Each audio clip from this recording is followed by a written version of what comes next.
তো বললে বলবে আর না বললে তো চলে না। তো অনেকদিন পর চলে এলাম তোমার সঙ্গে নতুন ভিডিও নিয়ে। কোথায় আছি বলো তো?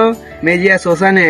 তোমরা ভাবে শ্মশানে কি করছো? যখন আমার মন খারাপ হয় বা আমার কিছু ভালো লাগে না তখনই চলে আসি আমি এখানে। খুব সুন্দর একটা জায়গায়, কিছু বলার নেই, এখানে এসে আমার অনেক অনেক ভালো লাগে। আমার মনটা এখানে এসে ফ্রি হয়ে যায়, মানে কোনো টেনশন নেই, কোনো নাই, ফাঁকা, কোনো আওয়াজ নেই।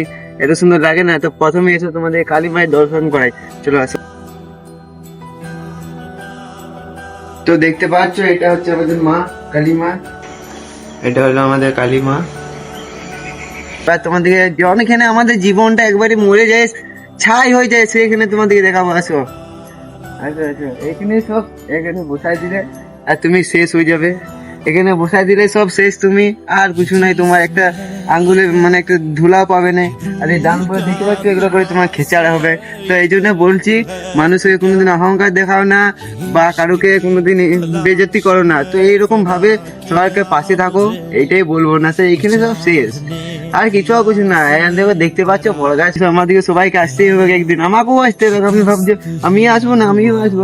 তো তোমরা ভাববে যে এত কম বয়সে নদী কিসের জন্য আসছো। তো আমি বলে দিচ্ছি, তোমরা যদি 1 লাখ টাকা থাকে না, তোমরা বিদেশেও চলে যাবে, সেখানে তোমার শান্তি পাবে না যদি এখানে যতক্ষণ না আসবে। মানে ভয়ঙ্কর একটা জায়গা, একাই আসতে পারবে না, আমি এখনো বলে দিচ্ছি। একা আসা যাবে না, তুমি দিনও ভয় লাগবে। তোমাকে দিকে বলে দিচ্ছি, তোমার দিনও একাই এখানে বসে থাকতে লাগবে। এত ভয়ঙ্কর জায়গা এটা। এখানে আজকে আমার ভিডিও শেষ করলাম।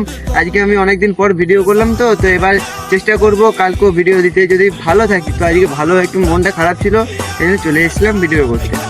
বাস, ভিডিও টাটা, বাই।